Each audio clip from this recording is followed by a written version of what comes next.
Friends, మీరు ఎప్పుడైనా Instagram లో ఇది చూడకపోతే మిస్ అయిపోతామని చెప్పిన సిరీస్ ని వాచ్ చేశారా? యూట్యూబ్ లో అందరూ చెబుతున్న దాన్ని మీరు కూడా ఫాలో అయ్యారా? అయితే ఆ పనిని నేను కూడా చేశాను. కానీ ఇక్కడే ఒక ట్విస్ట్ ఉంది. అదేంటంటే మనమే నిజంగా ఆలోచించి నిర్ణయం తీసుకుంటున్నామా, లేక మిగతా వాళ్ళ ఆలోచనల్ని మనదిగా చేసుకుంటున్నామా? ప్రజలు చేస్తున్నారనే కారణం నిజంగా నమ్మదగినదా? ఈ వీడియోలో మనం ఇదే విషయాన్ని లోతుగా చర్చించబోతున్నాం. అందరూ చేస్తున్నారు కాబట్టి నేను కూడా చేస్తా అనే తీరు ఎంత తప్పు అనే సంగతిని, అలాగే మన తలలో ఉన్న లాజిక్ ను ఎలా సురక్షితంగా ఉంచుకోవాలో తెలుసుకుందాం. ఈ వీడియోని మీరు పూర్తిగా చూసిన తర్వాత మీ చేతిలో ఒక సులభమైన 3 స్టెప్ వెరిఫికేషన్ చెక్ లిస్ట్ ఉంటుంది. అది ఏదైనా వైరల్ హెల్త్ టిప్ కావచ్చు, హెడ్లైన్ కావచ్చు, లేదంటే అసలు నిజం అనిపించినంత మంచిగా ఉన్న ఆఫర్ కావచ్చు. ఈ చెక్ లిస్ట్ మీకు ఆ హైప్ ను దాటి స్పష్టంగా ఆలోచించగల శక్తిని ఇస్తుంది. ఈ చెక్ లిస్ట్ ను మీరు ఒక్కసారి వాడితే చాలు, ఇకపై మీరు తీసుకునే నిర్ణయాలు చాలా బలంగా ఉంటాయి. మీరు మానసికంగా చాలా క్లియర్ గా ఉంటారు.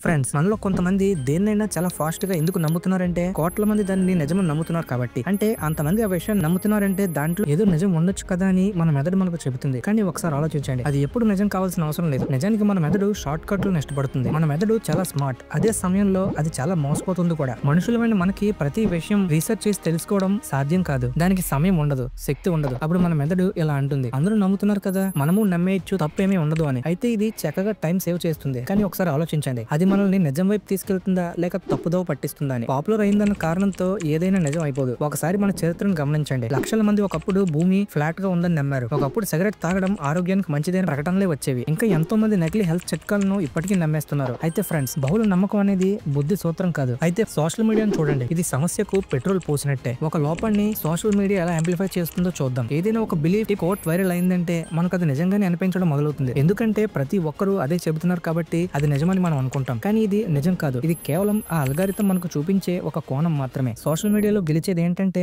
Shocking, emotional, trendy concepts. నిజం, పరిశోధన ఆధారాలు ఇవన్నీ రెండో సీట్లలోనే ఉంటాయి. అందుకే ఒక నాన్ సెన్షియల్ హెల్త్ టిప్ అయినా, కాన్స్పిరసీ అయినా 1,00,000 షేర్లు వచ్చాక మన మెదడు మనకి ఇలా చెబుతుంది, ఆ రీల్ లేదా వీడియోని అంతమంది నమ్ముతున్నారు, మనం కూడా ఒకసారి చూడాలేమో అని. అయితే దీనినే బ్యాండ్ వ్యాగన్ పాలసీ అని అంటారు. అంటే దీని అర్థం లేకుండా జనం వెంట నడిచే బలహీనత. ఆ తరువాతది మనం అసాధారణ వ్యక్తిగా ఉంటామని భయం. ఇదే మనం జన సమూహాన్ని అనుసరించడానికి మరొక కారణం. ఇది ఎలా ఉంటుందంటే, అందరూ ఒక నమ్మకాన్ని ఫాలో అవుతున్నప్పుడు మనం ఒక్కరమే డిఫరెంట్ గా ఆలోచిస్తే ఇతను వింతగా ఉన్నాడు అన్న ట్యాగ్ వేయబడుతుంది. అందుకే మనలో లోపల చిన్న వాదన మ్రోగినా, ఇది తప్పుగా అనిపిస్తుందనే డౌట్ వచ్చినా మనం ఊపిరి పీల్చుకొని మౌనంగా వెళ్తాము.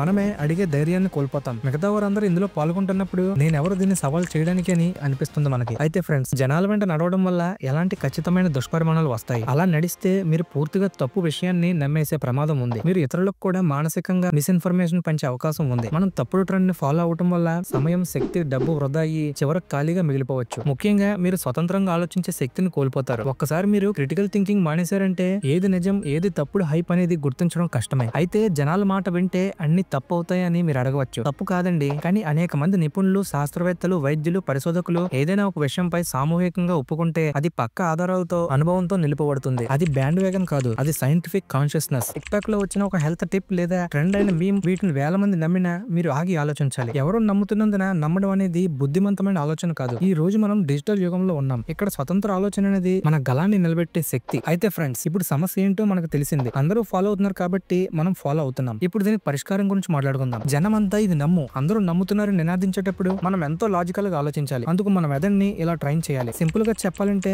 దీనికి ఒక 3 స్టెప్ మెథడ్ ఉంది. దీని పేరు 3Q రియాలిటీ చెక్. ఇది మన మెదడుకు స్మార్ట్ ఫిల్టర్ లా పనిచేస్తుంది. మీరు ఏదైనా నమ్మే ముందు ఒకసారి ఇది ఉపయోగించి చూడండి. అదేంటో చూద్దాం. ముందుగా మూలాన్ని ప్రశ్నించడం. ఏదైనా నమ్మే ముందు మొదటిగా మనల్ని మనం ఎలా ప్రశ్నించుకోవాలి, ఇది ఎవరు చెబుతున్నారు, ఎందుకు చెబుతున్నారని. ఒక నిపుణుడు చెబుతున్నాడా, లేక వైరల్ కావాలని ఆశతో మాట్లాడుతున్న ఒక ర్యాండమ్ ఇన్ఫ్లుయెన్సర్ అని. వాస్తవాలు చెబుతున్నారా, లేక తాము అమ్మాలనుకునే, లేదా ఏదైనా విక్రయించాలనుకునే, లేదా బలవంతంగా రుద్దాలనుకునే ఉద్దేశమా అని. ఫ్రెండ్స్, ఇంటర్నెట్ లో ఎవరైనా కూడా ఆత్మవిశ్వాసంగా మాట్లాడగలరు, కానీ వారు నమ్మకం కలిగించేలా మాట్లాడుతున్నారని తప్పకుండా నిజమే అని భావించకండి. ఉదాహరణకు, ఒక స్కిన్ కేర్ కంపెనీ ఇది డాక్టర్ రికమెండ్ చేసింది అని చెబితే ఏ డాక్టర్ అని చెక్ చేయండి. ఒక పోస్ట్ లో షుగర్ బ్రెయిన్ పవర్ ని పెంచుతుంది అంటే ఈ విషయాన్ని ఏ సైంటిస్టు లేదా ఏ స్టడీ చెబుతుందని అడగండి. ఏ వాదనైనా మూలాన్ని ట్రేస్ చేయండి. స్పష్టమైన సోర్స్ లేకపోతే, లేదా చెప్పకుండా దాటేయాలన్న ఉద్దేశం అయితే ఇది ఒక రెడ్ ఫ్లాగ్. రెండోది, ఆధారాన్ని ప్రశ్నించడం. మీరు ఎప్పుడు ఈ ప్రశ్న అడగాలి, అదేంటంటే మీ దగ్గర నిజమైన ఆధారాలు ఉన్నాయా అని. ఇది నీవు డేటా, స్టడీస్, వాస్తవాలు లేదా కనీసం లాజికల్ రీజనింగ్ కోసం చూసే భాగం. ఉదాహరణకు, ఈ హర్బ్ క్యాన్సర్ నయం చేస్తుంది, వేలాది మంది వాడుతున్నారంట అని చెబితే ఇది ఆధారం కాదు, అది ఒక గుంపు నమ్మకం. మన లక్ష్యం ఇదే కదా, అందరూ నమ్ముతున్నారు కాబట్టి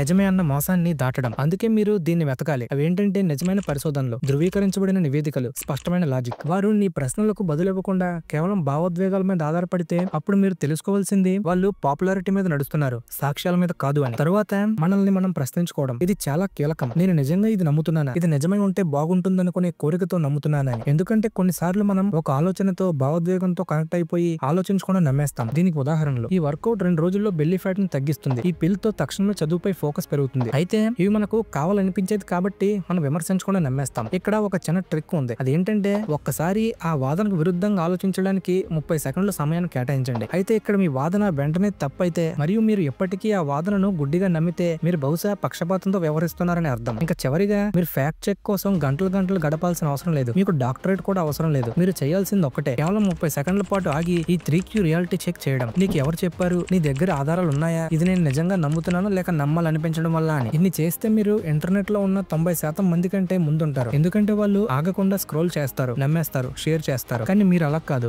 నీవు బుద్ధిమంతుడిగా, మిమ్మల్ని ఎవరు మోసం చేయడానికి వీలు లేకుండా మిమ్మల్ని మీరు ట్రైన్ చేసుకుంటున్నారు. ఈ తప్పుడు ప్రపంచంలో అదే మీ సూపర్ పవర్. ఫ్రెండ్స్, ఈ రాత్రి మీ ఫీడ్ లో ఒక వైరల్ క్లెయిమ్ ని ఎంచుకుని దానికి 3Q రియాలిటీ చెక్ అమలు చేయండి. మీ ఫలితాలను స్క్రీన్ షాట్ చేసి వాటిని కామెంట్స్ లో పెట్టండి. ఇంకా చివరిగా వీడియోకి కన్క్లూజన్. లక్షలాది మంది ఇతరులు నమ్ముతున్నందున ఏదైనా నమ్మడం తార్కికమేనా అని అడిగితే దానికి సంక్షిప్త సమాధానం లేదు. ప్రజాదరణ అనేది ఒక వాల్యూమ్ నాబ్, సత్యాన్ని గుర్తించేది కాదు. కానీ మీ కొత్త 3Q రియాలిటీ చెక్ అనేది హార్ష్ నిజాలు వినిపించే ట్యూనర్ లాంటిది. గుర్తుంచుకోండి, అరువు తెచ్చుకున్న నమ్మకం సౌకర్యంగా ఉండవచ్చు, కానీ పరిశీలించబడిన నమ్మకం ఒక బుల్లెట్ ప్రూఫ్ లాంటిది.